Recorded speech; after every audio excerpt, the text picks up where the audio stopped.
puisqu'on est heureux d'accueillir le ministère de l'Intérieur en présentiel et en distanciel. Ça sera une intervention à 2 voix. L'objectif de cette présentation, en fait, elle s'inscrit dans le cadre de l'exercice Domino 2022 qui aura lieu à partir de ce week-end, qui va commencer en mise en ambiance à partir de samedi, pour une mise en opération réelle sur le terrain à partir de mardi matin prochain, pendant 56 heures non-stop, et dans lequel sera testé un certain nombre d'outils, dont un outil particulièrement important et innovant, qui est FR Alert, et qui fera partie du dispositif global des outils d'alerte de l'État pour pouvoir alerter les populations. Et donc cet exercice, Domino la semaine prochaine, permettra pour une première fois en France, semble-t-il, de pouvoir tester en taille réelle l'intégralité de ce dispositif et pour pouvoir voir quelles seraient les améliorations à faire. Et donc, il nous paraissait intéressant de présenter à l'ensemble de nos adhérents, collectivités, exploitants, cet outil qui sera dans le dispositif de vos POI, PPI ou plan communaux de sauvegarde dès lors où il sera mis en service à partir de fin juin. Donc, je ne vais pas m'étaler plus. L'idée, c'est surtout que le lieutenant-colonel Moutard et Karim Karzazi puissent vous faire la présentation de cet outil et à l'issue de cela, qu'on puisse échanger avec eux sur vos questionnements dans cette problématique-là. Karim, Romain, je ne sais pas comment vous souhaitez faire. Merci. On va déjà se présenter tous les deux. Donc, je suis Karim Karzazi, je travaille à la Direction générale de la sécurité civile et de la gestion des crises, et plus particulièrement chef du bureau de l'alerte, d'où la thématique de la sensibilisation et l'éducation des publics. Et donc, Romain, qui est à distance, je te passe la parole pour te présenter. Lieutenant-colonel Romain Moutard, officier de sapeurs-pompiers, mis à disposition de la direction du numérique du ministère de l'Intérieur et directeur du programme FR Alert et des sujets ayant trait au 112 par ailleurs. Voilà, et qui sera donc avec nous en présentiel à partir d'après-demain soir, sans trahir de secret, pour être prêt lundi avec une séance avec le CIR A7PC de la préfecture des Bouches-du-Rhône. Et je croyais que tu allais donner le nom de mon hôtel, j'ai eu peur à un moment donné. Et à partir de mardi, donc en réel, en présentiel à la fois, toujours auprès du CIR A7PC 13 en COD, et également à la direction d'exercice sur Martigues. Donc, on vous a préparé une petite présentation pour, d'une part, rappeler d'où l'on vient, pourquoi ce projet. Ensuite, une petite partie sur comment ça fonctionne, quelles sont ses fonctionnalités, intérêts, limites, avantages. Mais enfin, sans trahir, bien entendu, les secrets du scénario, une partie consacrée à comment cette expérimentation va se dérouler durant l'exercice la semaine prochaine.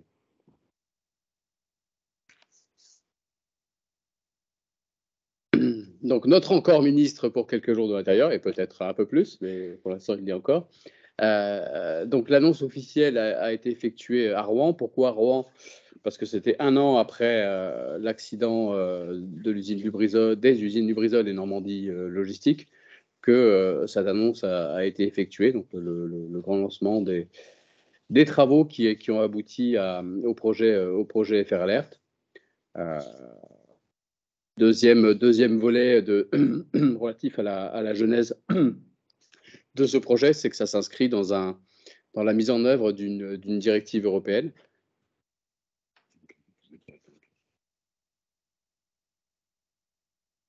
Oui, donc d'une directive européenne du 11 décembre 2018 qui prescrit donc à l'ensemble des États membres de mettre en place un dispositif d'alerte qui mobilise les opérateurs de communication électronique. Et donc, un certain nombre d'États membres disposaient déjà d'outils de ce type. Typiquement, on en parlera un peu plus tard pour différencier les principales technologies, mais principalement nos collègues des Pays-Bas qui disposent d'un dispositif fondé sur la diffusion cellulaire ou cell broadcast depuis 2018, et également, autre exemple emblématique, depuis 2016-17, nos voisins belges qui, eux, ont choisi un dispositif fonctionnant par le biais des SMS géolocalisés. Alors, pour passer un peu la parole aussi à Romain, si tu veux rappeler les grands principes. Merci Karim. Oui, les grands principes qui ont un peu guidé nos réflexions. Alors certains étaient posés dans la directive que rappelait Karim, transposée dans le droit français en mai 2021 pour ce qui concerne sa partie législative. Le but, comme l'indique la directive, était de faire de l'alerte via la téléphonie mobile, sans que cela suggère d'action directe de l'utilisateur, donc du citoyen. Comprendre, ne pas télécharger, ne pas avoir à télécharger d'application, ne pas avoir à s'inscrire sur un service ou avoir à opter pour une souscription sur un quelconque service. Donc l'action devait se faire, sur un smartphone, sans action prioritaire de la part du citoyen. Mais néanmoins, on trouvait que c'était plutôt opportun comme vecteur, puisque aujourd'hui, le taux de pénétration de ce genre d'équipement auprès de la population étant particulièrement important, on pensait que ça permettrait de rendre l'alerte particulièrement efficace. Cela ne nous exonérait pas de revenir ou de reprendre la partie héritage, legacy des systèmes existants.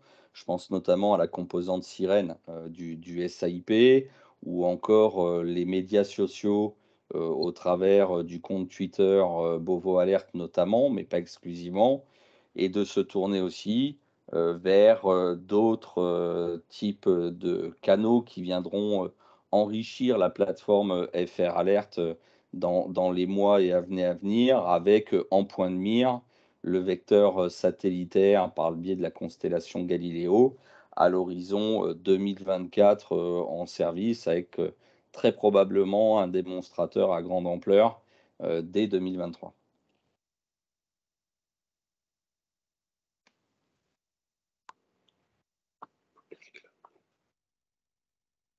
Alors, toujours dans la partie contexte général.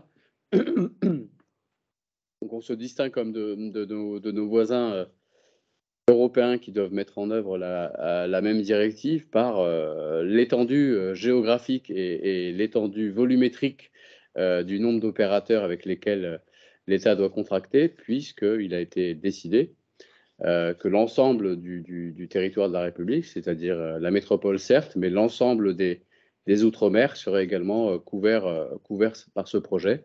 Donc sur cette diapositive, vous avez l'ensemble des territoires et le volume OCE, donc opérateurs de communication électronique, IE, les opérateurs de téléphonie mobile en fait.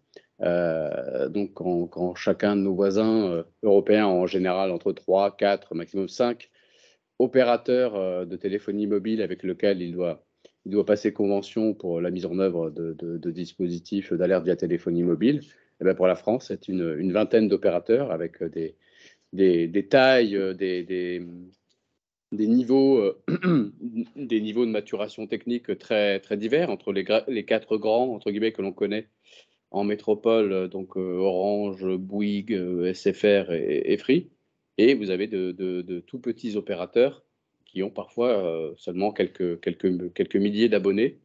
Mais bon, c'est une décision et elle est légitime dans son principe que l'ensemble de nos concitoyens, y compris ceux qui habitent outre-mer, notamment parce qu'ils font face à des risques assez notables, soient couverts également par ce dispositif.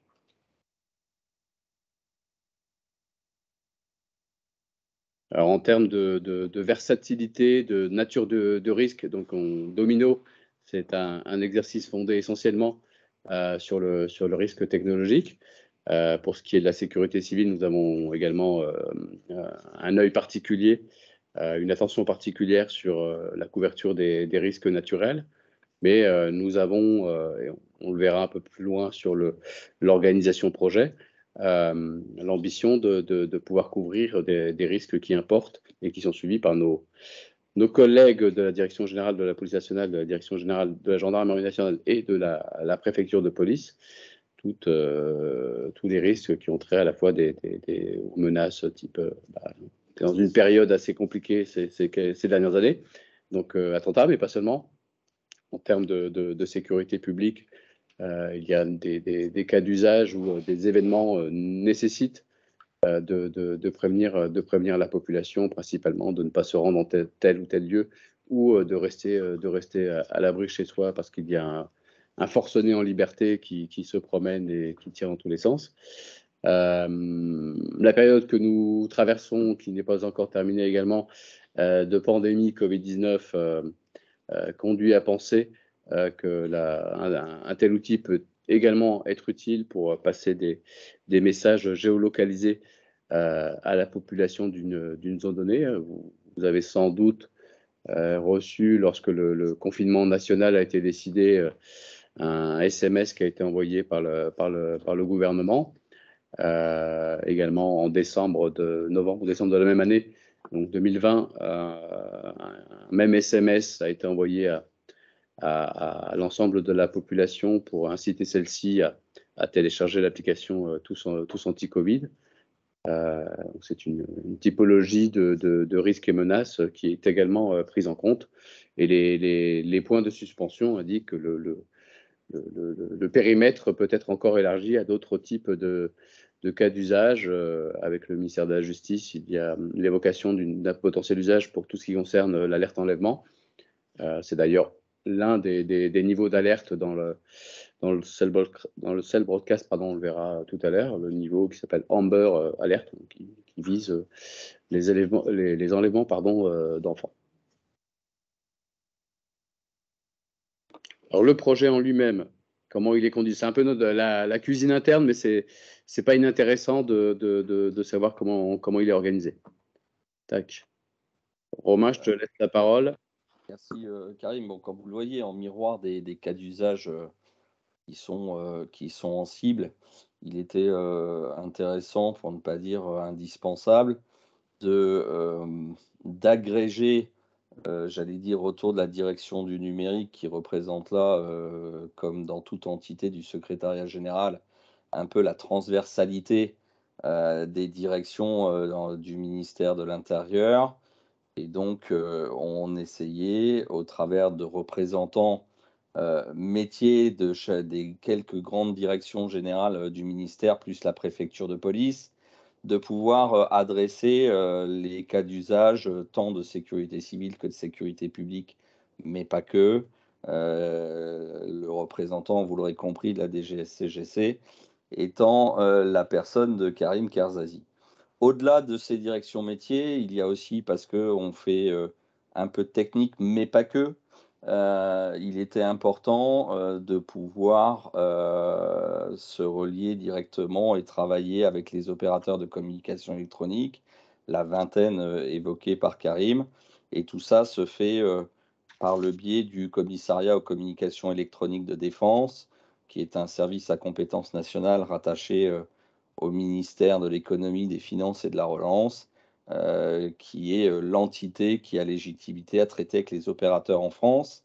Et c'est ce même CCED qui traite la partie contractualisation financière. Je vous rappelle, ministère de Bercy, tout ça a toute une logique là derrière. Et donc, c'est eux qui traitent la partie convention financière avec les opérateurs. Cette approche un peu intégrée, atypique, qui casse un peu les codes, peut-être parfois surannés, des notions de MOA, de MOE, etc., a permis justement, sur un nombre resserré de personnes, d'aller très vite, d'explorer des cas d'usage assez transverses et surtout de mettre en œuvre le volet technologique du système, qui fait l'objet de tests crescendo depuis maintenant 2 mois, et avec ce test grandeur réelle, l'occasion faisant le larron dès mardi matin dans le cadre de 2 millions.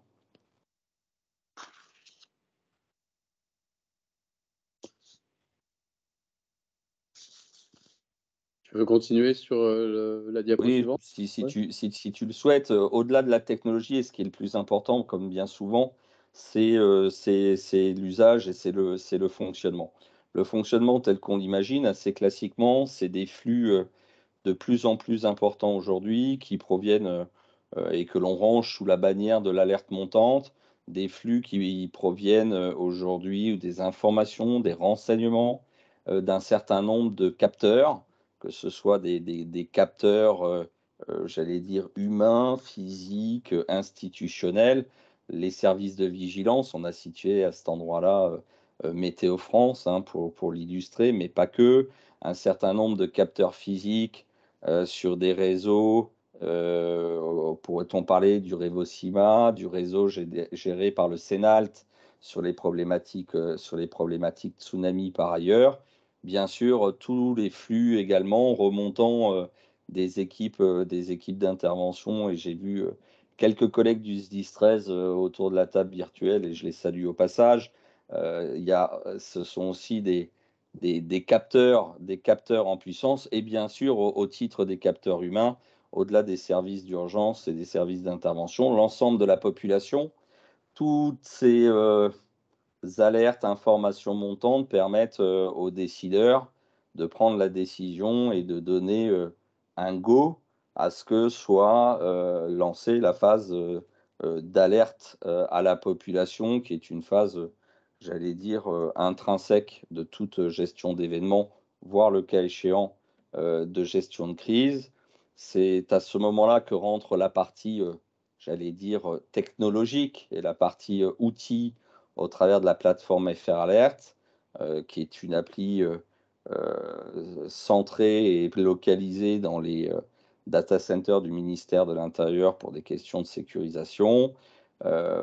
Plateforme qui va permettre à l'utilisateur de définir le que se passe-t-il, le où cela se passe-t-il, et de, après avoir défini un message adapté à la situation, de diffuser cela à un certain nombre de partenaires, dont les opérateurs de communication électronique, cet échange, après traitement, se faisant au travers de standards ouverts et internationaux.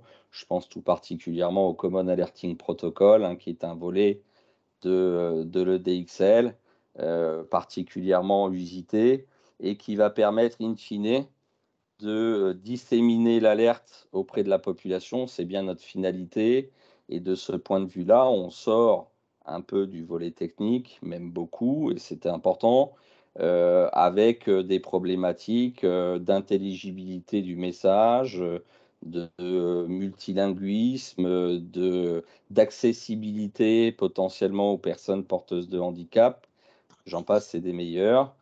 Autant de problématiques humano-dépendantes dont il faut tenir compte si la cible, l'objectif de porter de l'alerte auprès de la population doit être tenu dans les meilleures conditions. Donc, comme vous pouvez le voir, toute une chaîne avec divers partenaires, avec des volets qui ont plutôt trait à l'aspect techno, plutôt d'autres à l'aspect humano. Et il n'y a que si on réussit sur l'ensemble de ces volets qu'on arrivera à atteindre collectivement l'objectif.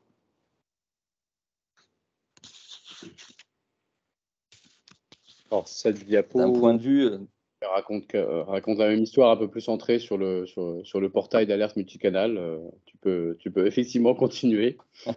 oui, juste sans rentrer dans les détails technologiques, mais simplement rappeler l'architecture telle qu'elle a été pensée, un bloc public sur la partie gauche avec notre portail d'alerte multicanal. Le but, c'est que pour les utilisateurs agents, on puisse, au travers d'un même portail agrégeant l'ensemble des cordes à notre arc de l'alerte, on puisse à terme solliciter l'ensemble de ces cordes depuis un même applicatif, qui communique avec une sorte de couche de médiation qui réalise l'interface entre le portail d'alerte multicanal et les diffuseurs, dont, comme vous pouvez le voir ici, les opérateurs de communication électronique, au travers d'une part de leur cœur de réseau et jusqu'au système antennaire visible par tout un chacun sur le terrain, antennes qui vont diffuser le signal et le message capté par le terminal, par le smartphone du citoyen, qui va lui-même le traiter pour l'afficher à titre de notification push, par exemple, s'agissant de la diffusion cellulaire ou cell broadcast en français dans le texte. Alors, comme indiqué tout à l'heure, la finalité immédiate de FRLR, notamment pour répondre aux obligations européennes, est bien l'alerte via la téléphonie mobile. Mais l'ambition à terme est bien d'avoir un portail d'alerte multicanal, donc qui puisse adresser toute une série de vecteurs qui concourent à l'alerte. Car si on espère que le volet téléphonie mobile fasse faire un grand pas à cette problématique d'alerte de nos concitoyens, donc comme indiqué tout à l'heure, ça vient en complément et ça ne vient pas remplacer ou écraser tout ce qui existe par ailleurs, que ce soit au niveau de l'État, au niveau des collectivités territoriales ou au niveau des industriels qui ont également une obligation d'alerte des populations environnant le site qu'ils exploitent. Donc avec les principaux volets qui vous auront été indiqués tout à l'heure. Donc les sirènes, en tout cas, dans un premier temps, celles qui relèvent du système d'alerte et d'information des populations, donc qui seront connectées à ce portail d'alerte. Les médias sociaux, notamment les comptes publics de chacune des préfectures de France et de Navarre, et le compte Twitter qui est dédié à l'alerte, qui est opéré par la direction de la communication du ministère de l'Intérieur, et donc qui s'appelle Bovo Alerte. Également une perspective d'alerte via un site internet ce qu'on appelle opt-in, c'est-à-dire que nos concitoyens seraient invités à s'inscrire et à indiquer un certain nombre d'adresses ou de codes postaux pour pouvoir être informés via ce site, pardon, des alertes qui concerneraient ces sites qui sont d'un intérêt particulier pour la personne qui les mentionne. Donc, ça viendrait en plus de l'alerte géolocalisée. Vous pourrez être alerté via diffusion cellulaire ou SMS géolocalisé parce que vous vous situez dans une zone de danger, mais vous pouvez également recevoir une information sur une alerte qui a trait à une zone où habite quelqu'un de votre famille ou votre résidence secondaire ou que sais-je encore, un lieu d'intérêt particulier pour chacun d'entre nous. Les médias dits traditionnels, donc comme vous le savez sans doute, l'État a conclu une convention avec les sociétés publiques de radiodiffusion d'une part, donc Radio France, et de télévision, donc la société France Télévisions, pour que ces dernières, en application d'obligations d'ailleurs, qui sont dans le Code de la sécurité intérieure, fassent passer avant leur programme habituel des messages alertes lorsque le niveau national ou au niveau territorial, le préfet concerné leur demande. Et enfin, ce qu'indiquait Romain tout à l'heure, donc un vecteur qui arriverait pile poil pour les Jeux Olympiques et qui est en fait proposé par l'Union européenne, donc qui administre un service on va dire, équivalent au GPS américain, mais qui est propre à l'Union européenne, qui s'appelle Galileo, et pour lequel un service particulier ayant trait à l'alerte des populations, qui s'appelle EWS, donc Emergency Warning Service Galileo, donc service d'alerte d'urgence Galileo, va permettre également de diffuser des courts messages d'alerte sur l'ensemble des postes qui ont une puce dite GNSS, et donc qui peuvent recevoir les informations que leur transmettront les autorités publiques de chacun des États membres qui aura accepté d'utiliser ce service proposé par l'Union européenne. Une ambition sur plusieurs années. Dans les jours et les semaines qui viennent, la téléphonie mobile est progressivement raccrochée à ce portail d'alerte, une série de vecteurs qui existent ou qui sont en gestation. En termes d'organisation concrète, on a une diapo sur comment ça fonctionne sur le portail d'alerte et comment ça aboutit à un message d'alerte sur chacun de nos téléphones mobiles. Et le grand spécialiste du portail d'alerte, j'ai dénommé Romain Boutard, va expliquer comment, en quelques mots, comment ça fonctionne, comment on part d'un portail, d'une interface déclenchée par un opérateur en préfecture à l'ensemble ou à une grande partie des téléphones d'une zone donnée.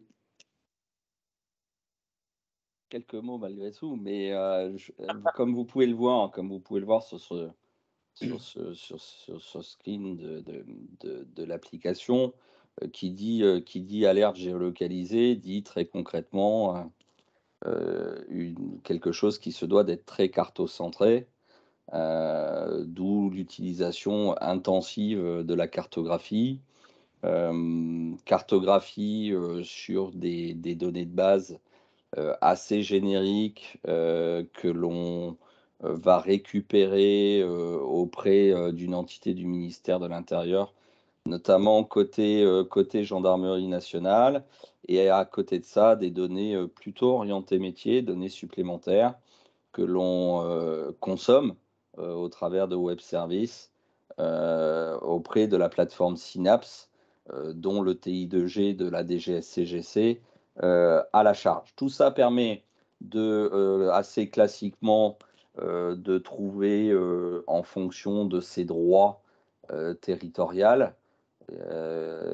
territoriaux en l'occurrence, de pouvoir se repérer au travers d'outils de géocodage, tout ce que vous pouvez connaître et apprécier de plus classique, hein. Je ne vais rien taper, un géocode, un code INSEE, un code postal, une adresse postale, tout ça pour me localiser. Dès lors que je suis localisé, je veux pouvoir tracer une zone d'alerte composée d'un ou plusieurs secteurs.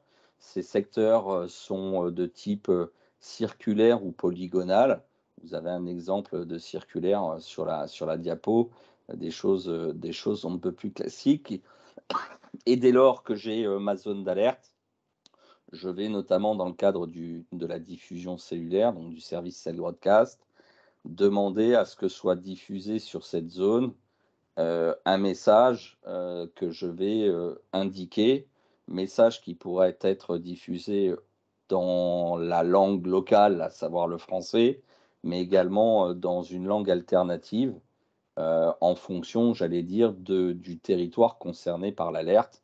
Mais en zone frontalière, en zone touristique, il peut être intéressant de rentrer effectivement dans le multilinguisme. Dès lors que tout ceci est fait, vous appuyez sur le bouton pour soumettre l'alerte qui est validée par une autorité. Vous voyez en partie droite la réalisation où tout cela est tracé, en l'occurrence Ernest Moutoussamy, qui est le chef du CIRA 7PC 69, qui a été un terrain de jeu il y a quelques semaines, comme vous pouvez le voir, et où là, c'était un peu l'homme orchestre, puisqu'à la fois, il était propriétaire de l'alerte, ce qui veut dire que c'est lui qui l'a créée, c'est lui qui l'a soumise, et c'est lui qui l'a validée. Voilà, tout ceci étant bien sûr dans le cadre d'un test. Dès lors qu'elle est validée, elle est traitée et propulsée en quelques secondes auprès des opérateurs de communication électronique qui diffusent ça sur leur réseau. Bien sûr, vous l'imaginez bien, sur une zone un peu plus étendue que la zone d'alerte, qu'on a appelée la zone de notification, puisque celle-ci tient compte de l'architecture téléphonique de l'opérateur concerné. Et donc tout cela déborde bien souvent assez largement, puisque la granularité unitaire est celle de la cellule téléphonique, qui parfois, notamment en milieu rural, peut être particulièrement étendue. Tous ces processus se déroulent en quelques secondes ou dizaines de secondes au maximum s'agissant du cell broadcast. Le signal est diffusé par l'antenne de l'opérateur, capté par le terminal, et comme vous pouvez le voir, là aussi à titre de screenshot, le rendu sur un smartphone. On a essayé cette fois-ci de libeller un message, pardon, hors exercice, tel qu'on le ferait réellement, avec un certain nombre de renseignements qui paraissent particulièrement nécessaires de ce que nous ont dit des citoyens testeurs, et on va essayer de corroborer tout ça la semaine prochaine, à savoir que les gens tiennent absolument à identifier, pour ne pas dire authentifier, la source de provenance du message, bien sûr, le que se passe-t-il, les consignes apportées, et comme vous pouvez le voir, on peut également, en tant que de besoin, compléter ou conclure ce message par des informations complémentaires au travers de liens hypertextes cliquables et qui permet de renvoyer le citoyen ayant reçu le message vers tel ou tel site internet adapté en fonction de la thématique de l'alerte. Voilà. Ce dernier élément pouvant être bien sûr dirigé vers le site avenir fralert.gouv.fr que l'on livrera dans les prochaines semaines. Alors pour répondre à la question de Julie Serret, que je me permets en live, les limites administratives, les communes concernées par un événement, oui, bien sûr, on peut dire je veux faire une alerte sur la commune de Fos-sur-Mer. Néanmoins, c'est un peu comme la problématique de contamination de tiers mobiles, ça ne s'arrête pas à la limite administrative, quand bien même à la frontière nationale. Les ondes de radio-télécommunication, de la même manière, ne s'arrêtent pas à la limite administrative. Donc le donneur d'ordre pourra signifier que ce qu'il souhaite, c'est que l'alerte soit portée sur une commune entière, qui sera délimitée et que l'on n'aura pas besoin de redessiner, puisqu'elle existe quant à elle déjà en base. Par contre, la zone de notification dépassera parfois sensiblement les limites de cette seule et unique commune. J'espère que ça répond à la question.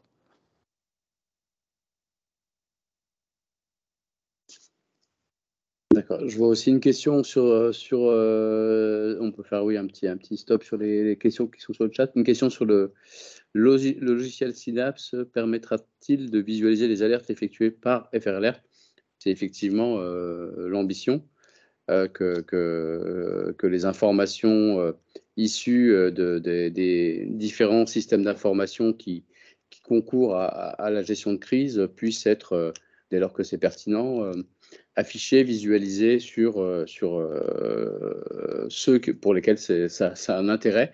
Donc, en l'occurrence, le système d'information géographique de gestion de crise Synapse, ça a un intérêt que, outre les effets de la crise qui est en train d'être gérée, le positionnement des forces d'intervention de secours, on ait également la cartographie de la zone de notification d'alerte en conduite d'opération sur cet outil qu'est Synapse, et également un certain nombre d'informations sur le retour, on y viendra un peu plus tard, sur le retour de cette alerte, quelle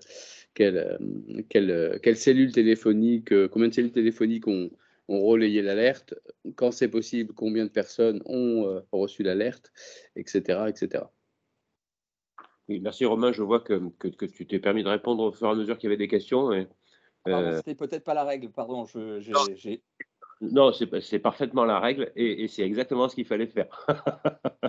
Je vais donc en profiter pour saluer le camarade Dumas, dont je vois tout l'intérêt des questions très orientées. Mais merci pour celle-là, c'est un volet intéressant, pour ne pas dire primordial, sur le fait de quelles seront les entités qui pourront actionner FR Alert. Alors, déjà deux choses bien distinctes que l'on souhaite vraiment séparer. C'est d'une part les autorités qui peuvent et qui ont la responsabilité, mais aussi, j'allais dire juridiquement, le pouvoir de police relatif à l'alerte, en l'occurrence le maire, le préfet, le ministre, globalement, et ceux qui pourraient éventuellement faire les chevilles ouvrières, au sens noble du terme, de pouvoir faire les manips à partir du PAM que vous avez encore sous les yeux. Donc aujourd'hui, dans un souci de non-régression et par analogie avec le SAIP Sirène, les préfectures vont disposer du PAM assez rapidement, modulo formation des agents, bien sûr, hein, en termes de conduite du changement, c'est tout juste incompressible. Idem pour les états-majors de zone et pour le ministère de l'Intérieur et notamment le centre opérationnel de gestion interministérielle de crise, à savoir le COGIC. Tout ça pourquoi? Parce que comme je le rappelais tout à l'heure, le portail d'alerte multicanal, il est aujourd'hui dans les data centers du ministère de l'Intérieur et accessible depuis le réseau du ministère de l'Intérieur. Et pour l'heure, des entités territoriales telles que les SDIS doivent pouvoir. Il est intéressant qu'ils puissent à terme, et on l'a mis sur la feuille de route, y accéder, mais il y a ce prérequis à ce que les SDIS soient interconnectés, soient connectés au réseau interministériel de l'État, le non moins célèbre RIE, pour FR à l'alerte, mais aussi pour d'autres sujets, Synapse qu'évoquait Karine tout à l'heure, Nexis potentiellement. Donc c'est un prérequis qu'il faudra remplir pour pouvoir accéder au PAM, donc le portail d'alerte multicanal, l'applicatif que vous avez sous les yeux. Ça, c'était pour répondre à une autre question, pardon. Et donc, au-delà des SDIS et au-delà de la sécurité civile, en feuille de route, au-delà des préfectures, potentiellement les CIC, donc les centres d'information et de commandement de la police nationale, les corps de la gendarmerie nationale. Et la question est également, l'ouvrage est également sur le métier, s'agissant de l'accès pour les communes, en tout cas pour les communes qui en auraient fait le choix et qui en auraient les ressources. La question est à l'étude sur le plan technique de savoir comment donner un accès aux communes, puisque, comme on le rappelait précédemment, les maires possèdent ce pouvoir de police relatif à l'alerte à la population, et on en veut pour preuve les à peu près 1300 systèmes d'alerte communaux qui existent aujourd'hui sur le territoire national. Oui, tu as bien fait de préciser PAM, parce que pour nous, PAM, c'est l'ancien nom du port autonome de Marseille, en fait. Donc, c'est pas tout à fait la même chose. Et je vois aussi Programme alimentaire mondial, bravo, c'est la problématique des acronymes, et comme quoi il convient au moins préalablement de les expliciter. Merci pour ce rappel à la loi.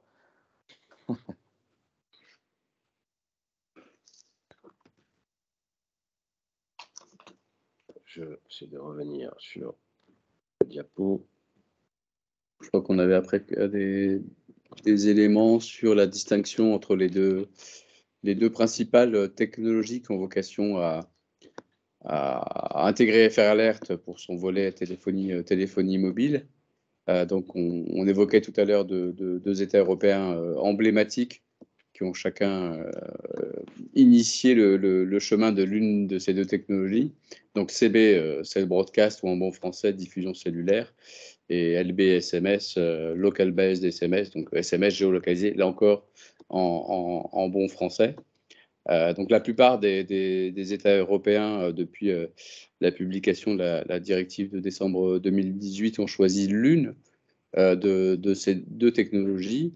La France, justement, après comparaison des avantages et inconvénients de chacune d'entre elles, a choisi de ne pas choisir et de retenir ces deux technologies simultanément.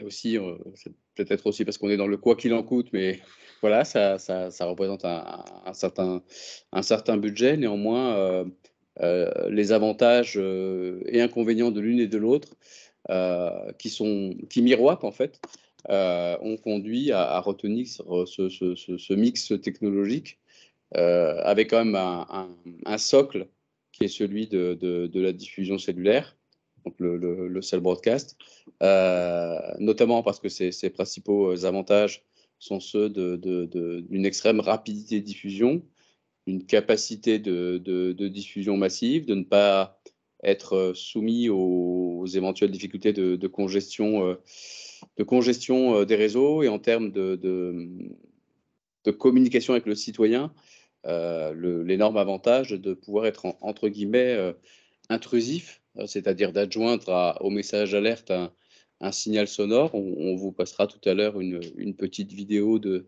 démonstration de comment ça se passe à l'occasion d'un test en cage de Faraday, donc fermé avec un opérateur. Donc pouvoir joindre un signal sonore, la caractéristique particulière de la notification Cell Broadcast, le fait qu'elle puisse passer par-dessus certains modes. Quand vous êtes en mode sommeil ou vous mettez votre téléphone en mode veille, si une notification devait arriver, elle viendra par-dessus, s'afficher par-dessus ces modes, et vous recevrez également, il y aura également une sonnerie du téléphone si il en a été décidé ainsi, eu égard à la cinétique de la crise qui justifie l'alerte.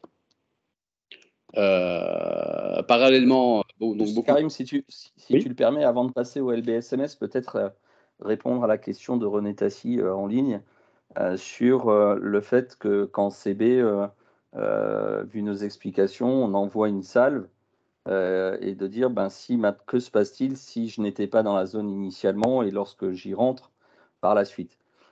En matière de cell broadcast, en fait, le message sera diffusé avec un pas de l'ordre rediffusé avec un pas de l'ordre de 30 secondes à 1 minute que l'on va paramétrer et que l'on va essayer aussi d'arbitrer par rapport au test, et d'où l'intérêt des tests de la semaine prochaine notamment. Bien entendu, la personne qui était déjà dans la zone, étant donné qu'il s'agit d'une rediffusion du message, le téléphone sait qu'il a déjà reçu ce message-là. Il ne devrait pas, sauf bug, recevoir l'ensemble des salves toutes les 30 secondes. Par contre, le fait de le rediffuser toutes les 30 secondes, pour exemple, pendant une durée à déterminer par le décideur qui est aux manettes de l'événement, va permettre justement de pallier l'absence de réception du message par la personne qui était en dehors de la zone, ce qui est très logique. Par contre, va permettre au maximum 30 secondes après sa pénétration dans la zone à ce qu'elle le reçoive. Ce qui n'est pas le cas dans le SMS géolocalisé. Voilà encore la balance avantage-inconvénient, et ce qui me permet de te redonner la parole sur le LBSMS. Merci. Avant de passer au LBSMS, quelques éléments quand même d'inconvénients, parce que sinon on pourrait nous dire, vu tous ces avantages massifs du cell broadcast sur le SMS, pourquoi vous embêtez à prévoir une seconde technologie.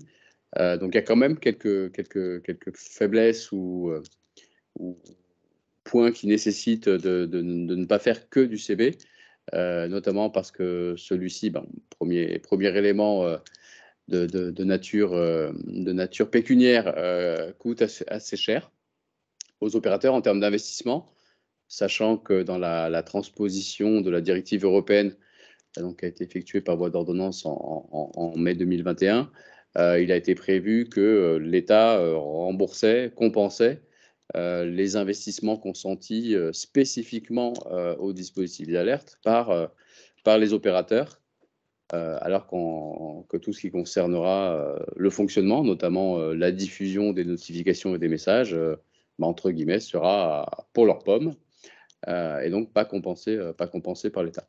Donc, premier inconvénient, un investissement assez lourd à organiser par les opérateurs et donc compensé par le contribuable.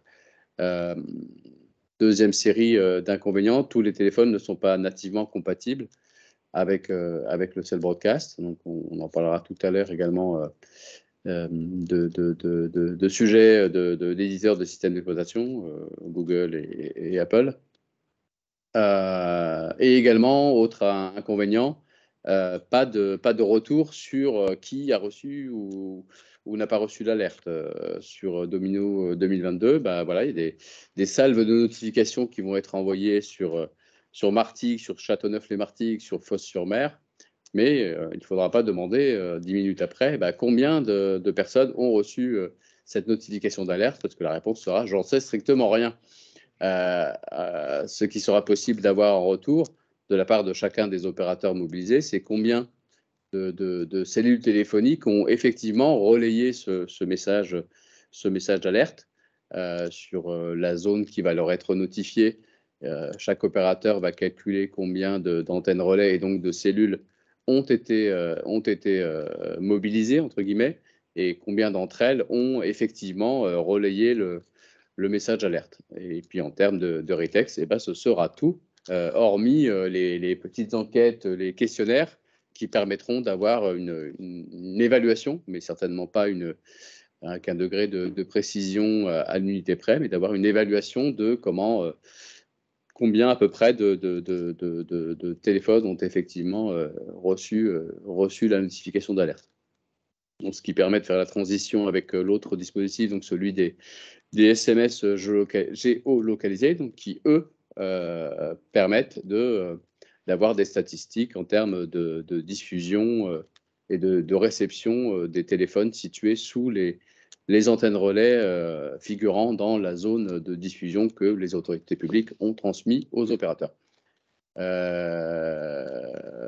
Pareillement, en termes d'investissement, c'est un coût moindre pour les opérateurs, puisque les SMS existent maintenant depuis plusieurs décennies, qu'ils sont utilisés aussi à titre commercial.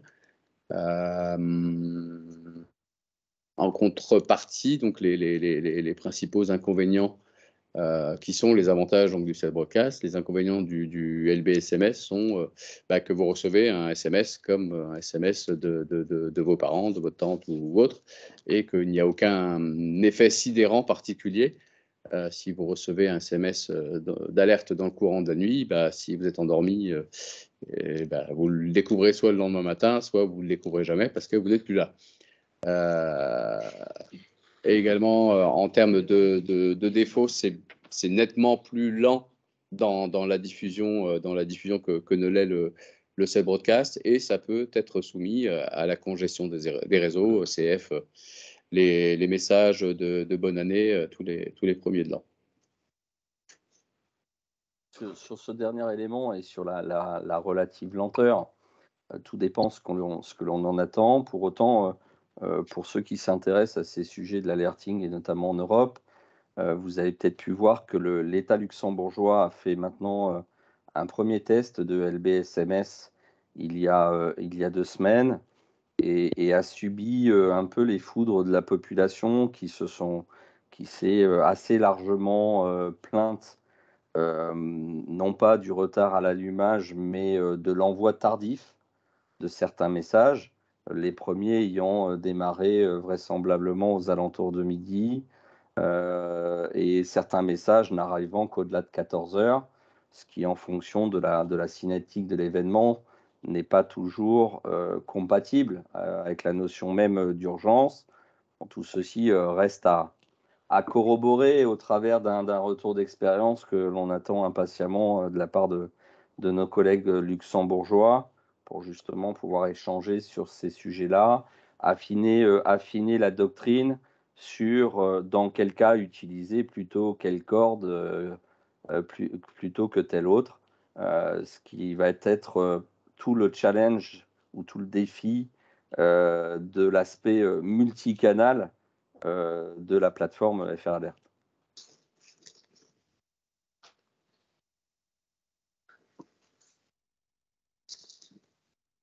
Oui, la slide suivante reprend les différents avantages et inconvénients des deux technologies. Il vise surtout à informer les participants à cette réunion, comme ça l'a été lors de la conférence de presse et les éléments du dossier de presse hier, que pour Domino 2022, on teste la fonctionnalité diffusion cellulaire, cell broadcast, et uniquement celle-ci, le SMS géolocalisé viendra dans un second temps, tout simplement parce que quand il a été demandé aux opérateurs de téléphonie de mettre en place les deux technologies phares en matière d'alerte, ils ont clairement dit qu'ils seraient au rendez-vous pour la diffusion cellulaire, mais qu'il leur faudra un peu plus de temps pour la seconde technologie qu'est le SMS géolocalisé. Donc il y aura des notifications cell broadcast qui seront diffusées la semaine prochaine et pas de SMS géolocalisé. Pour les notifications sur le cell broadcast, une fois qu'on les a lus, on peut les retrouver sur le téléphone ou A priori, non. disparaît? Non, ça disparaît. C'est aussi l'un des inconvénients enfin, inconvénients. Dès lors qu'on les a lus, Oui, on est censé en avoir pris connaissance, oui. Ouais, alors pour les premiers tests que l'on a fait sur pas mal de batteries, puisque tout ça dépend au final, vous l'aurez compris, du terminal. On va y revenir sur les problématiques Android, et iOS. Dans certains paramétrages, sur certains systèmes d'exploitation ou de surcouche Android, par exemple, vous avez la possibilité dans vos paramètres et pour les plus geeks, d'aller consulter l'historique, des messages. Ça veut dire qu'il faut avoir, activé l'historisation, sinon comme le dit Karim, dans le cas contraire, le message, une fois parcouru, considéré comme étant lu et pris en compte, disparaît, mais peut-être, sur un certain nombre de terminaux, historisé et donc nécessairement, reconsulté derrière. Mais tout cela, n'est pas généralisé, est intimement lié, aux fabricants, j'allais dire, de terminal et surtout du système d'exploitation sur lequel il fait, tourner son équipement.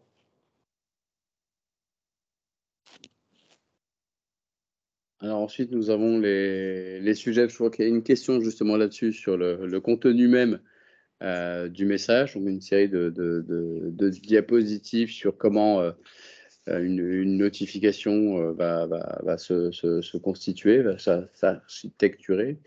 On parle bien d'une notification telle qu'on l'envisage pour une alerte réelle. La notification qui sera transmise dans le cadre d'un exercice, d'un test, d'une expérimentation sera un peu différente de celle-ci. Donc avec les principaux paramètres, j'ai un peu de mal à... Oui, parce que j'ai du mal à t'afficher à la fois le chat et... Oui.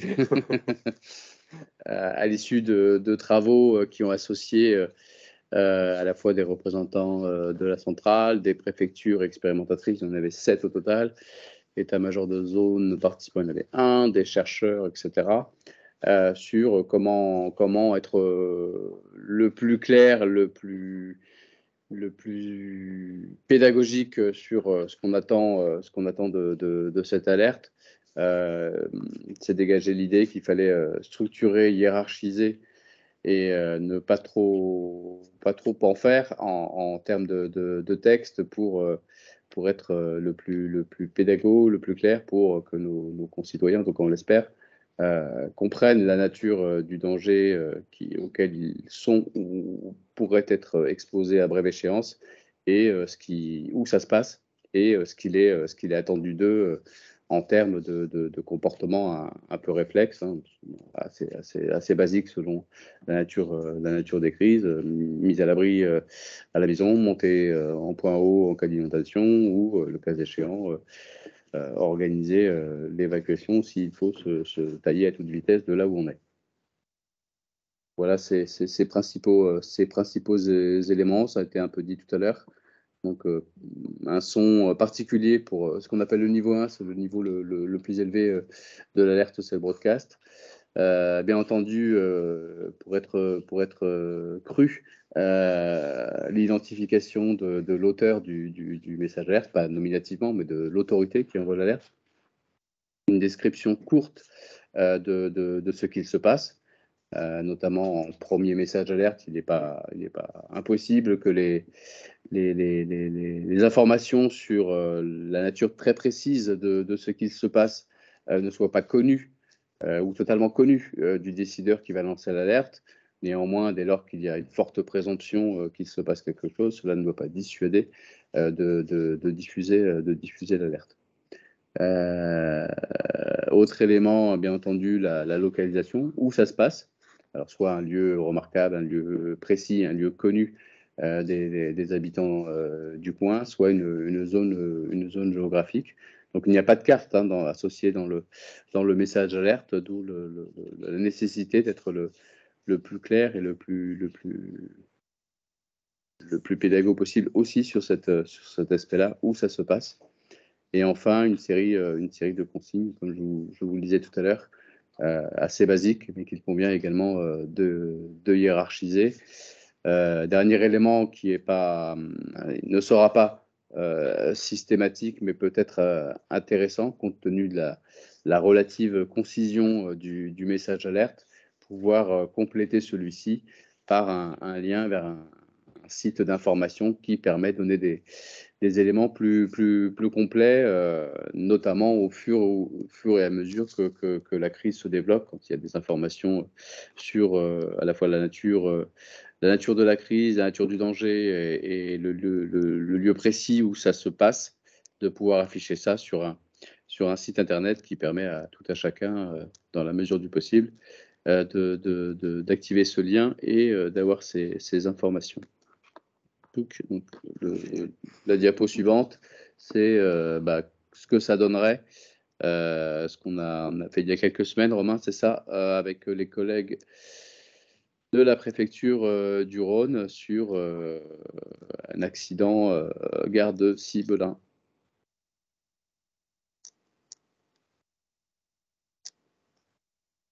Donc, vous voyez les trois principales consignes, c'est assez ramassé, mais ça a le mérite, on l'estime en tout cas, d'être le plus clair possible. Donc la notion de mise à l'abri, qui implique, en l'occurrence, d'également fermer toutes les ouvertures de l'appartement ou de la maison. Et pour ceux qui sont à proximité et qui sont, par exemple, en mobilité, de s'éloigner le plus possible de la zone géographique où cela se passe. Le conseil traditionnel pour avoir des informations complémentaires, de se rapprocher des médias, qu'il s'agisse de la radio, de la TV ou des médias sociaux. Sur les consignes, juste, je vais revenir sur un point. Oui. Parce que entre nous, on est un peu tous des spécialistes du sujet, mais quand on dit abritez-vous pour le kidam moyen, dans le cadre du scénario que j'ai rapidement lu, on peut imaginer s'abriter sous un abribus, ça ne veut pas dire pour autant qu'on sera bien à l'abri d'un scénario toxique. Ou du moins, quand j'ouvre mon parapluie, je suis aussi à l'abri, mais en fait, je ne suis pas du tout protégé. Donc peut-être en termes de précision sur la notion de mise à l'abri, ça peut être intéressant d'aller un tout petit peu plus loin. On peut le faire d'ailleurs en matière d'information préventive où on dit mettez-vous à l'abri dans le bâtiment en dur. Oui. Ce qui évite les problématiques effectivement de véhicules ou de caravanes qui peuvent poser problème. Après, c'est toujours un conflit entre le souhait d'être le plus concis possible, mais effectivement d'être le plus clair possible. Donc, notez.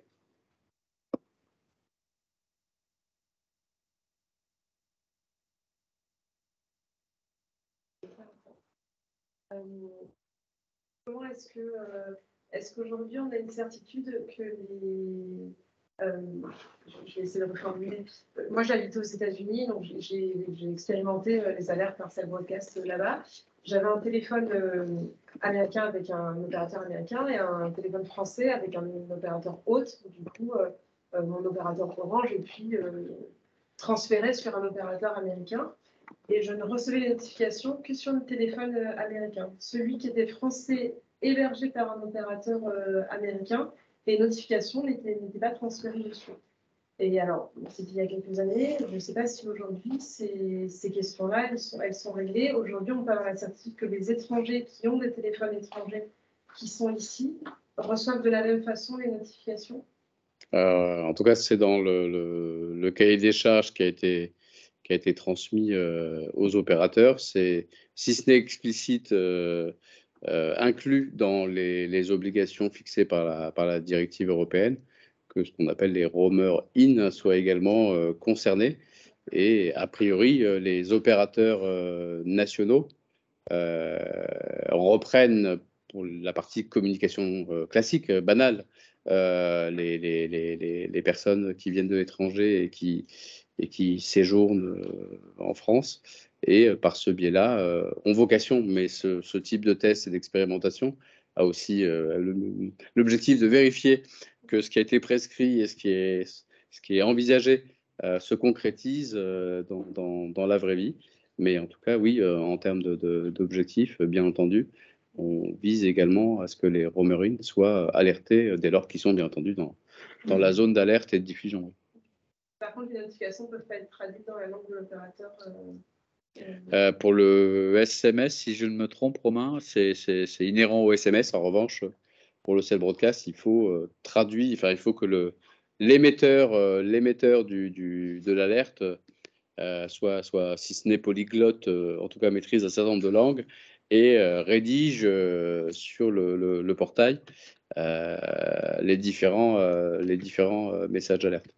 Alors, pour faciliter le travail des opérateurs qui vont déclencher l'alerte, on a travaillé donc avec ce petit groupe que je vous évoquais tout à l'heure, un certain nombre de messages qui vont être préformatés et qui sont intégrés dans le portail par nature de crise. Donc, exemple que vous avez vu tout à l'heure, sur une inondation, les 3-4 conseils, consignes prioritaires, bien entendu avec des blancs dans le message qu'il s'agira de compléter par l'autorité qui va déclencher l'alerte. Sur le lieu, on ne peut pas prédéterminer là où ça va se passer, si ce n'est dans le cadre de planification, PPRI, etc. On peut très bien définir des scénarios. C'est ce qui se fait par exemple avec les sirènes sur SAIP, de définir des groupes de sirènes en fonction de scénarios. Et je m'éloigne de mon sujet qui était celui des messages alertes, donc à la fois en préformaté en français et en anglais, ce qui permettra au préfet, lorsqu'il le juge pertinent, d'envoyer les notifications au broadcast dans les deux langues ou seulement en français. Ça veut dire qu'on reçoit automatiquement les deux langues ou le système arrive à comprendre si le téléphone appartient à un anglais ou... Normalement, option 2, mais Romain, je te laisse compléter. C'est aussi l'un des objectifs de cette campagne d'exercice et de test. Oui, je pense que sur l'un ou l'autre, sur l'un ou l'autre des envois, on testera le multilinguisme justement. Nous, l'objectif est que lorsqu'il y a multilinguisme, en fait, ça part, comme je vous le disais tout à l'heure, sur deux canaux séparés, un canal en langue locale, un canal pour une langue alternative. Exemple l'anglais. Et donc, normalement, le téléphone est censé traiter que l'un de ces canaux-là et pas les deux. Il s'avère que lors des premiers tests que l'on a effectués en labo, un certain nombre de fabricants et de systèmes d'exploitation viennent afficher les deux langues et donc les deux canaux, puisqu'ils sont en capacité de traiter les deux canaux. Idéalement, nous, on aimerait que sur un mapping de nationalité qui serait à faire, qui pourrait tenir compte de la nationalité, non pas du détenteur, puisque c'était très bien dit tout à l'heure, vous pouvez très bien avoir une carte SIM américaine tout en étant français, mais donc que le mapping se fasse sur la nationalité de la carte d'identité, indépendamment de la nationalité du détenteur ou de la détentrice que l'on connaît, que l'on est en incapacité de déterminer. Voilà. Donc ça, c'est l'attendu. Les premiers tests ne nous donnent pas cette cible-là pour l'instant. Il s'avère des premiers retours que l'on en a que ce n'est pas nécessairement dérangeant ou bloquant pour le citoyen. Mais voilà, il pourrait être, à notre sens, un peu plus optimal de ne recevoir que la langue la plus proche de sa carte, de la nationalité de sa carte SIM. Un autre élément qu'on n'a pas mis dans la présentation, mais qui figure dans la foire aux questions que vous trouverez sur le site vers lequel renvoie la communication qui a déjà été faite depuis hier, sur par exemple une critique qui a été émise lorsque le gouvernement a décidé d'envoyer un SMS à tous les Français pour les prévenir que le confinement commençait le soir même. La question, ça a été, mais comment se fait-il que l'État ait mon numéro de téléphone? Non, l'État n'a pas le numéro de téléphone de tous les Français.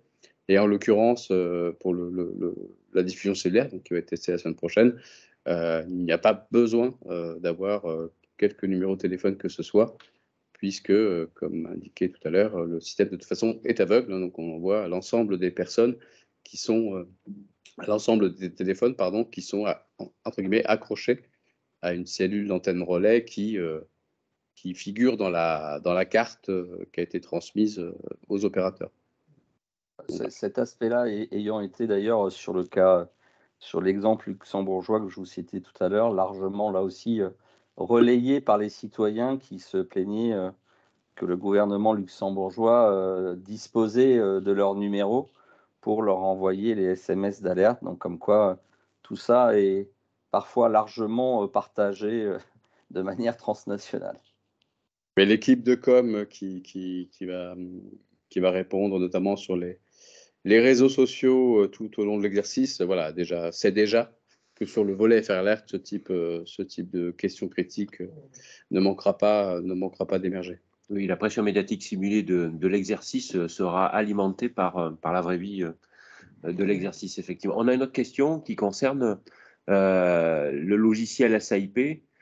Du coup, avec la mise en place d'FR Alert, est-ce que ça va conduire à la disparition de cet outil SAIP ou vont-ils vivre ensemble? Alors les deux. Dans un premier temps, les deux dispositifs, je ne dirais pas Néandertal et Cro-Magnon, comme on le sait maintenant, ont partagé quelques décennies, quelques centaines d'années ensemble. Donc là aussi, les deux logiciels vont vivre de pair. Ce qui va se mettre en place, c'est une interface entre les deux pour permettre, depuis le portail FR Alert, d'actionner le logiciel SAIP qui lui-même actionnera les sirènes du même nom.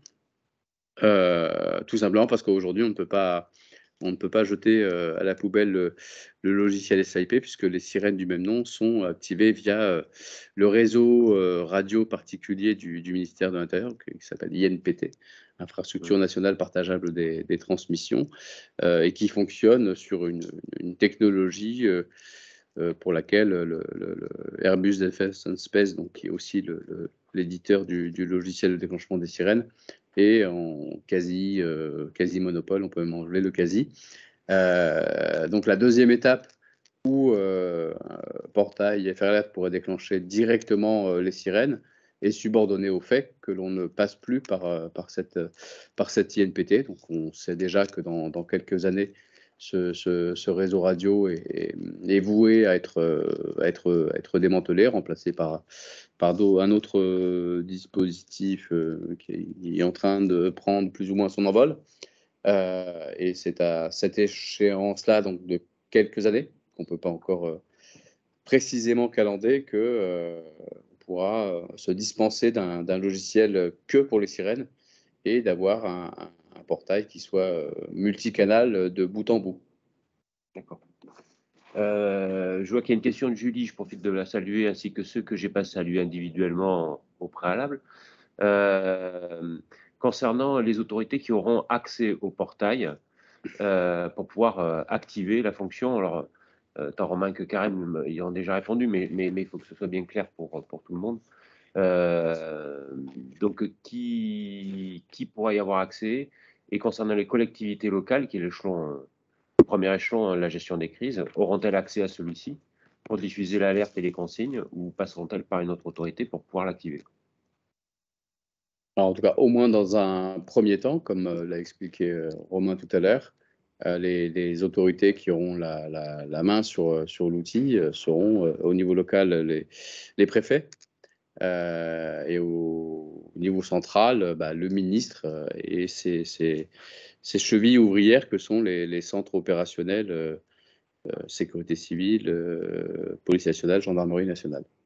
Donc ça, c'est la phase 1. La phase 2 est subordonnée à des décisions qui ne relèvent pas de notre niveau, d'une part sur l'organisation administrative et d'autre part à lever le verrou technique qui aujourd'hui limite, ou en tout cas circonscrit l'accès d'entités extérieures au réseau du ministère de l'Intérieur à des problématiques de sécurité de systèmes d'information qui doivent être levées. Pas de souci, Julie. En fait, on est comme dans le SAIP, hein, pour pour aujourd'hui FR Alert, c'est-à-dire que depuis l'origine, SAIP, l'idée était quand même de pouvoir permettre aux collectivités locales de pouvoir l'activer. Néanmoins, le verrou dont tu as parlé Karim et aussi tout à l'heure Romain, fait que pour le moment, c'est pas encore d'actualité. On peut se connecter au RIE, c'est bien ça? Oui, en direct, ouais. Et on aura discuté avec lui, si je ne dis pas de bêtises, en zone sud, en tout cas, c'est les préfectures, elles ont fait une délégation auprès de l'état-major interministériel de zone, et c'est eux qui, se font enrôler des préfectures. Ça dépend de chaque préfecture. Effectivement, la préfecture des Bouches-du-Rhône a conventionné avec le COS Sud, avec l'état-major de zone de défense, mais ce n'est pas le cas de toutes les préfectures. C'est chaque préfecture qui a défini son mode opérationnel. Effectivement, pour l'activation des sirènes, notamment parce que les préfectures de département n'ont pas de permanence H24, même s'il y a des astreintes à domicile. Un certain nombre de préfectures de département ont choisi d'être, entre guillemets, autonomes dans leur déclenchement technique, en disposant que l'agent de site PC d'astreinte est en astreinte nuit et week-end avec un portable relié au réseau qui lui permet d'intervenir depuis son domicile. En revanche, d'autres préfectures ont choisi en heure non ouvrée de se positionner sur un déclenchement par le biais du COS. Bien que la décision, de toute façon, demeure l'apanage du préfet de département. Le COS, c'est celui qui appuie sur le bouton, mais ce n'est pas celui qui décide à la place du préfet de département. Et troisième mode d'organisation, cette délégation auprès du centre opérationnel zonal s'effectue tout le temps, pas seulement en heure non ouvrée, mais également en heure ouvrée. Le membre du corps préfectoral de permanence ou d'astreinte au niveau départemental, par téléphone ou autre moyen, donnant, entre guillemets, instruction aux causes de déclencher l'alerte SAIP sur telle ou telle zone. Donc, il y a plusieurs types d'organisation, les fondamentaux étant que la décision politico-administrative demeure l'apanage du préfet de département et le cause, lorsque cette organisation le met dans l'équation, est le déclencheur technique pour le compte du préfet de département. Au niveau local, il est fort quand même regrettable pour les maires de ne pas pouvoir avoir la main qu'on pensait sur le SAIP, comme il avait été décrit lors de la présentation des années antérieures. On avait fait avec Karim il y a fort longtemps. Oui. Tout à fait. Donc, et on nous avait quand même annoncé que les maires auraient la possibilité d'actionner le bouton. Et aujourd'hui, c'est toujours pas fait. Donc, nous, on avait vraiment adhéré sur la ville pour aller sur le SAIP. On est fort content puisque nous avons eu des sirènes supplémentaires. Mais dans l'opérationnalité sur le terrain, on est tributaire toujours de la préfecture. Et c'est bien dommage. Et le nouvel outil que vous nous présentez, il serait peut-être judicieux de réfléchir parce qu'au niveau local, ça ne soit pas que les préfets. C'est bien dans le... Ouais, c'est bien dans le... Que ça remonte au CEGC, que ça remonte sur la préfecture, que ça redescende chez nous, on l'a fait sur un exercice de simulation de grande ampleur quand même. Au rétex, la première chose, c'est l'alerte qui a foiré. Excusez-moi, mais on ne peut pas dire d'autres termes. Donc, au bout de quelques années, on se dit, là, il faut un peu se réveiller au niveau local. Et c'est vrai que c'est une demande un peu générale. Romain et Karim l'ont entendu à toutes les réunions de conférences de planification de l'exercice, puisque les 3 maires concernés se sont pas gênés pour dire ce qu'ils pensaient de ce sujet-là, et nos 2 interlocuteurs ici présents en sont les premiers convaincus. Je ne veux pas parler à leur place, mais en sont les premiers convaincus. Après, ça ne leur appartient pas. Alors, comment fait-on pour changer un courrier de Monsieur le maire un courrier de Monsieur le maire au président de l'Union des maires de France, copie Monsieur le ministre. Et si toutes les communes de France et de Navarre procèdent ainsi, peut-être que ça accélérera le sujet ou du moins la décision. La décision, oui, la décision politique. Après, il y a aussi le sujet que on doit inscrire tout cela dans dans un process compliqué. Voilà, et qui respectent les règles de sécurité de système d'information. Parce qu'ouvrir un système sur Internet, voilà, c'est pas la période que nous vivons actuellement internationale, voilà, met encore plus l'accent sur cette absolue nécessité de sécurité de systèmes qui contribuent à l'alerte des populations et qui ne peuvent pas être ouverts aux 80. Pour rebondir sur ce que vient de dire Karim, hein, typiquement, on l'a bien vu au début du Covid. Hein. On a la chance, parmi nous, il y a la métropole qui est là et qui peut confirmer, la mairie de Marseille aussi d'ailleurs, c'est que ils ont été attaqués dès le début du confinement. Et puis ça a fait mal sur les réseaux informatiques concernés. Et l'idée aujourd'hui de ne pas l'ouvrir, ou du moins s'ils l'ouvrent, c'est qu'ils ont la garantie et l'absolue certitude de ne pas tomber dans ces déboires d'attaques Internet qui flinguerait tout le service de déclenchement de l'alerte en France. C'est ça le vrai sujet en fait. Donc c'est pour la raison pour laquelle pour le moment ça reste que sur le RIU.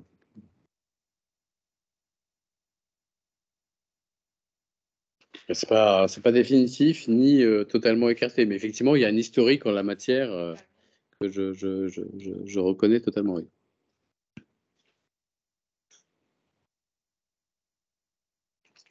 Est-ce que l'intégration des réseaux sociaux dans le PAM va faire disparaître le compte de Beauvau?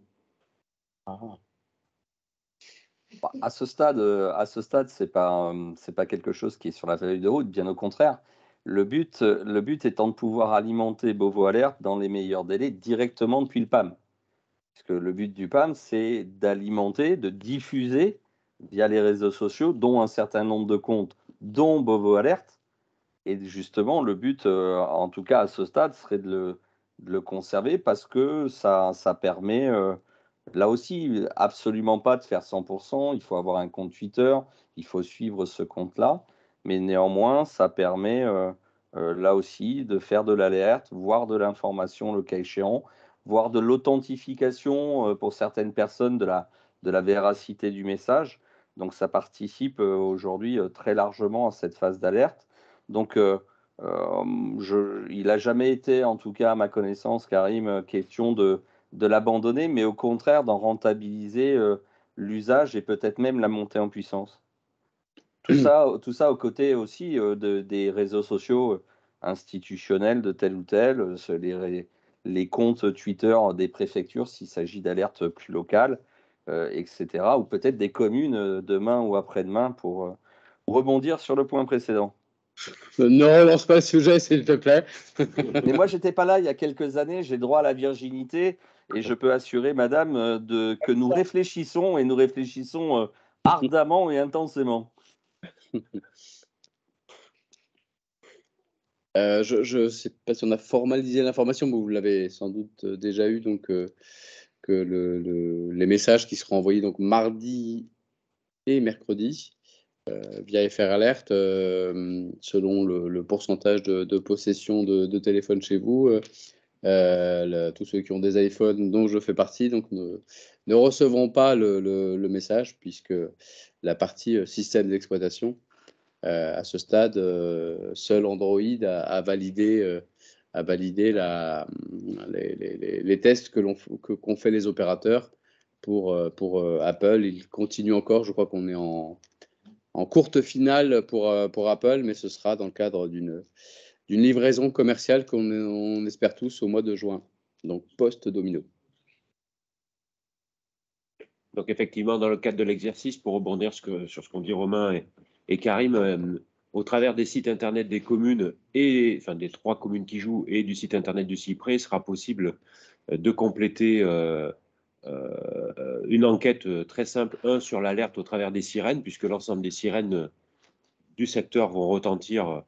Alors, je ne peux pas vous dire quand ni pour qui, ce n'est pas l'objectif, mais vous imaginez bien que si on parle d'un domino, l'exercice, c'est bien l'idée des dominos, et que pendant plusieurs jours, l'idée est vraiment côté des animateurs de se faire plaisir, du côté des joueurs peut-être de souffrir, on verra. Peut-être qu'ils nous le diront le jeudi et on le prendra douloureusement. Mais l'idée est véritablement de tester, les sirènes. Donc, il y a une enquête pour savoir est-ce que les habitants dans les différents secteurs ou les entreprises entendent bien les sirènes. Et 2, effectivement, et c'est bien l'enjeu de cet après-midi, même de la réunion publique de tout à l'heure en mairie de Martigues, d'inviter tous les gens qui recevraient la notification de pouvoir, au travers soit du site des mairies ou d'une autre, soit en direct, puisqu'il y aura un petit lien dans les messages, de pouvoir expliquer s'ils ont bien compris ou pas, au travers de 12 questions très simples, très rapides, l'ensemble des messages, et au travers de l'outil communal, enfin des outils qu'on a mis à disposition de la commune et du CIPRE, de dire pour ceux qui ne le recevraient pas, effectivement, ils n'ont pas reçu la notification, pour pouvoir permettre au retour d'expérience de faire améliorer un peu les choses, tant sur les messages, le contenu des messages, la lisibilité, la compréhension, que d'essayer d'évaluer, parce que ça ne sera qu'une évaluation, hein, puisqu'on ne va pas forcer chaque habitant de Martigues, Châteauneuf ou Fos-sur-Mer de répondre au questionnaire. Hein. On est bien en démocratie encore. Donc, ça ne sera que des retours qu'on aura, comme on peut les avoir sur les exercices habituels des sirènes qu'on peut faire sur ces secteurs-là. Et pour tous les autres opérateurs là, que vous évoquez, là, que ce soit donc Apple ou Google, là, c'est une question de temps ou... Pour Apple, oui. Oui, c'est aujourd'hui, il y en a que deux, hein, éditeurs de système d'exploitation, donc Google pour Android et Apple pour iOS. Et on escomptait tous que iOS soit prêt également au mois de mai, et bah, ce sera normalement au mois de juin. C'est ce que tu confirmes, Romain, des contacts eus avec Apple France. Oui, absolument. Apple avait prévu de livrer la release commerciale, pas uniquement à la France. D'ailleurs, on a eu ce sujet en commun avec un certain nombre d'États membres de l'UE, où Apple, d'ailleurs, pour la petite histoire, pour ce qui les concerne, ne l'aura même pas garantie pour le mois de juin. Nous, on est certain de rien, mais on a quand même un bon niveau de garantie pour que la release commerciale d'Apple soit livrée au mois de juin, indépendamment de la grande release annuelle, de ce que j'en comprends, puisque je ne suis pas, contrairement à Karim, Apple addict jusqu'au bout, loin s'en faut. Mais pour autant, donc on leur avait demandé de déroger et de faire ça avec un mois d'avance. Dans les process très industrialisés d'Apple et les tests qui ont dû être menés avec les opérateurs, pour être tout à fait transparent, les derniers tests faits en commun entre Apple, enfin sur la base des iPhones, pardon, avec SFR viennent de se terminer, vous voyez, il y a quelques minutes. Donc tout ça pour justement être au rendez-vous d'une potentielle release commerciale au mois de juin, et donc à l'heure pour ce qui concerne Apple par rapport à la deadline du 21 juin, ce qui veut dire, comme le disait Karim, que seuls les téléphones dotés d'un Android et des surcouches afférentes, hein, des MIUI chez Xiaomi, etc., chez Huawei, j'en passe, c'est des meilleurs. Même si toutes celles-là ont une base Android, normalement, sur des versions récentes d'Android, devraient sonner. En tout cas, c'est ce que nous, on a testé maintenant depuis pas mal de semaines, les premiers tests sur Android ayant eu lieu dès la première quinzaine de février. Et donc, on a un bon niveau de certitude sur le fait que au moins une bonne quote-part des téléphones sonne pour pouvoir récupérer du retour d'expérience citoyen, et c'est sans doute, au-delà de la techno, le point le plus important de toute cette démarche. D'ailleurs, si on fait un petit sondage sur ceux qui ont Android, est-ce que vous avez bien sur vos paramètres, en général ça s'appelle alerte d'urgence, je crois, sur Android, c'est ça? Je ne suis pas ça. Détenteur d'un... Voilà, je suis un peu jaloux, ça sonnera oui, pas. si vous allez dans les paramètres avec des versions 11 ou 12 d'Android, qui sont celles globalement, très majoritairement, celles du moment, et que vous allez dans les paramètres, vous tapez alerte ou vous tapez urgence, vous allez trouver un menu qui s'appelle alerte d'urgence à ce stade, en général, et où vous allez retrouver plusieurs paramètres et pouvoir constater que les niveaux correspondant en général sous une sémantique qui s'appelle à ce stade menace extrême, menace grave, alerte enlèvement, test, on figure normalement, avec les trois premiers qui sont activés par défaut, le test étant désactivé par défaut, et c'est bien normal et l'objet, rassurez-vous. Le premier niveau, qui est l'alerte gouvernementale, ne figurant pas, puisqu'elle n'est pas neutralisable par le citoyen. Ce qui est un peu l'arme atomique, prenez ça au deuxième degré dans le contexte ukrainien que nous connaissons, un peu l'arme atomique de l'alerte, puisqu'en l'occurrence, là, l'utilisateur ne peut pas débrayer cette partie-là. J'ai un élément qui était décoché chez moi, c'est alerte exercice. Recevoir une alerte d'urgence, message en cas d'exercice ou de simulation. Absolument. Donc ça veut dire Absolument. que, par du fait que c'est décoché par défaut, personne ne va recevoir l'alerte. Alors, pour le coup, on ne le fera pas en exercice compte tenu de cette contingence que vous évoquez. Je vous incite, si vous souhaitez, à les recevoir, mais on fera sans doute un niveau 2 ou un niveau 3 en attendant justement une mise à jour Android de ce type-là. Mais en attendant, ça n'enlève rien au fait que vous pouvez activer les alertes pour exercice et laisser celle de test inactivée. Merci pour votre témoignage. Eric, il galère, hein. Ouais. Mais il trouve pas. Moi, il est vieux. Hein. Ah, Et je suis pas un geek du peut-être téléphone. regarder la version d'Android si elle est un peu trop ancienne. Ah oui, pour ceux qui ont un Nokia 3310, ça ne marche pas. Non, j'en suis quand même pas là, Romain. Il y a même un clapet. Non, c'est pas possible. Un bebop des grandes heures. C'est un tom-tom. J'ai adoré ça. C'est ce que j'ai fait. D'ailleurs, en parlant de tom-tom, est-ce que le multicanal prendra en compte justement les ondes de e-message qui sont des ondes courtes? Non, pas à ce stade. C'est pas un canal qui a été exploré. Je pense que, enfin, en tout cas, on l'a pas placé sur la feuille de route. Alors, je sais que e-message et des anciens services AlphaPage, etc., est particulièrement bien ou sert particulièrement bien en Bucco-Rodanie. La couverture est tout autre ailleurs en France. Et donc, il était un peu pas nécessairement aisé, j'allais dire, d'implémenter le canal et d'avoir un retour sur investissement. Je pense que ce vecteur-là pourrait être remis sur le dessus de la pile avec une problématique notamment de l'IoT. C'est de se dire aujourd'hui, au travers de l'Internet des objets, est-ce que justement sur des réseaux type e-message, type Sigfox, LoRaN, etc., est-ce qu'il y a une perspective là aussi pour mettre une corde supplémentaire ou complémentaire à l'arc, considérant que, comme c'était d'ailleurs fort bien rappelé dans la conversation et dans le chat, en disant c'est du multicanal que l'on arrivera à obtenir la réussite, puisque aucun de ces canaux, quel qu'il soit, de toute façon, ne permettra d'atteindre 100% de pénétration à l'égard du citoyen. Oui, véritablement, l'idée, c'est la superposition des moyens pour aller vers cette tendance tout en sachant qu'on ne l'obtiendra jamais, effectivement. Avez-vous d'autres questions?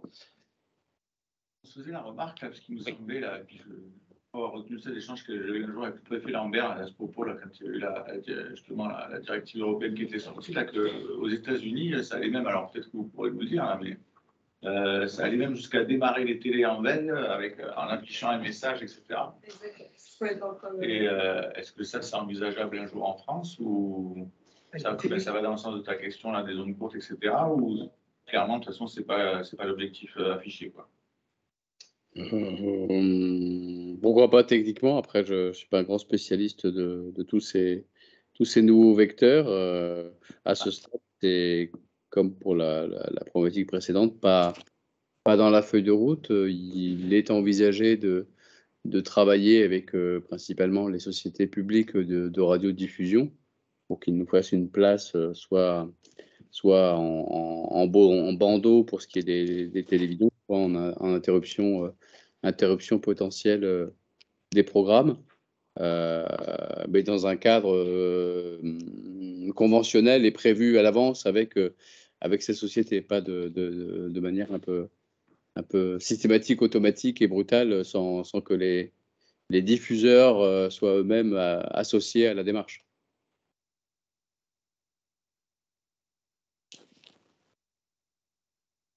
D'autres questions? Profitez, vous avez les deux spécialistes et les deux chevilles ouvrières du sujet. On ne pourra pas trouver mieux sur le marché, hein, donc c'est vraiment l'occasion. On verra jeudi. Oh, c'est un peu comme pour le gouvernement, c'est au moins jusqu'à mardi.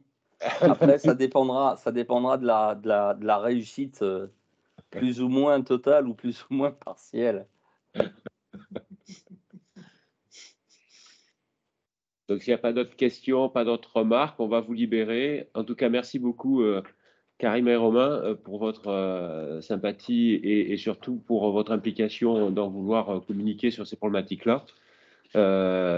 Et dans tous les cas, je vous remercie toutes et tous d'avoir bien voulu participer à cette réunion, rencontre thématique qui est de plus en plus présentielle et de moins en moins en distanciel. Donc, n'hésitez surtout pas à revenir au Sipéré. Il fait beau, l'air est frais, on est en altitude. De prochaines réunions auront lieu au mois de juin sur le sujet. Alors, il y aura e-message qui devrait faire une rencontre thématique avec nous, parce qu'effectivement, comme l'a précisé Romain, ils sont très présents dans notre région, mais également sur les mains courantes informatisées, puisqu'on a un industriel qui est très équipé, qui l'a testé en réel comme en exercice. Et donc, il y aura 2 prochaines rencontres thématiques sur ces 2 thématiques-là. Merci beaucoup à toutes et tous. Merci de nous avoir accueillis à distance ou en Merci présence. beaucoup. Bien entendu, n'hésitez pas à remplir le questionnaire sur la bonne réception de l'alerte en général et de FR Alert. Tous les retours sont utiles, qu'ils soient et donc de venir à positifs. mardi ou mercredi sur les 3 communes qu'on a citées. Ah oui, notamment pour les Marseille, Marseillais. Voilà. Pour recevoir, il faudra choisir l'une des 3 communes, mardi ou mercredi. Ou alors, si ça va jusqu'à Marseille, c'est que ça sera vraiment bavé. Hein. Ou si vous avez des connaissances sur ces 3 communes, allez recueillir auprès d'eux tout retour, quel qu'il soit. Et puis, on est preneur de tous les retours que vous avez. Sur l'effet domino, on risque d'être sollicité par la population qui risque d'écouter attentivement les consignes des autres communes et les gens qui travaillent en Marseille et qui pourraient entendre les sirènes autour de l'étang de Berre. Donc, on risque d'avoir une vigilance effectivement accrue sur ces prochains jours. Alors, plus que Marseille, hein, on a une commune un peu centrale qui ne joue pas, parce qu'elle n'a pas été sélectionnée pour ça, mais qui est en plein milieu, qui est la commune de Port-de-Bouc, et qui forcément aura le plaisir d'entendre des sirènes, et je suis prêt à parier à recevoir du FR Alert. Oui. Parce que j'ai pas d'iPhone. Le responsable des risques majeurs est malin, il n'a pas pris d'iPhone. Merci en tout cas à toutes et tous, et à la prochaine réunion. Merci à vous. Salut Robin. La partie d'une antenne relais, C'est